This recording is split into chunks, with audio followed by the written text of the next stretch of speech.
Yeah, no, I mean, I think, okay, so our Japanese investment idea, first of all, that was one of my non-cloned ideas.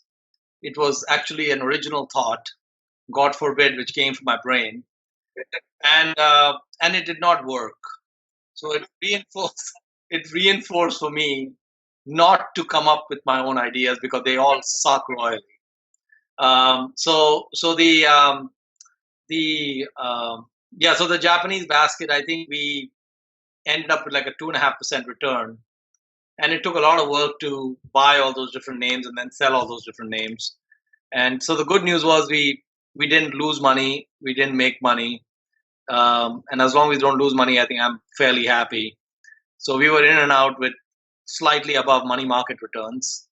So that was okay. Um, yeah, I mean, I think my preference is not to do these baskets and things like that. Is to really hone in on a particular business and understand the dynamics of the business and different competitors in the industry and pick the one that I think has the best the best prospects in terms of returns and such. And so I think the baskets have been kind of few and far between in our history. They are mostly anomalies, and you know, really want to focus much more on not. I'm not. I think sometimes we get to the point where we get some aha moments, like in 2008 with commodities.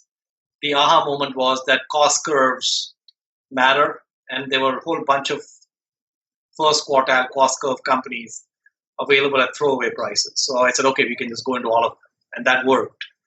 The second aha moment was that Japan was, the net capital of the world. It was, all these cheap below cash companies, and that aha moment didn't work, because the only way I could really invest in those businesses, because I couldn't understand them. Most of the filing were in Japanese and so on. Was to just do a basket the way Ben Graham did a basket, and that didn't work. And one of the reasons that didn't work is that what Graham says is that the ideal time to buy these nets is not when the markets are really cheap or when markets are really expensive. And he said that when markets are really cheap, if you buy nets, the good businesses will end up doing a lot better versus these cheap nets.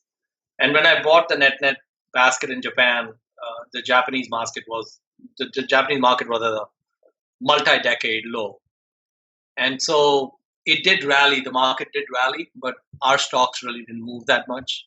So if I had actually held a basket of Japanese blue chips instead of the nets, which would have been more expensive, I would have had fantastic returns.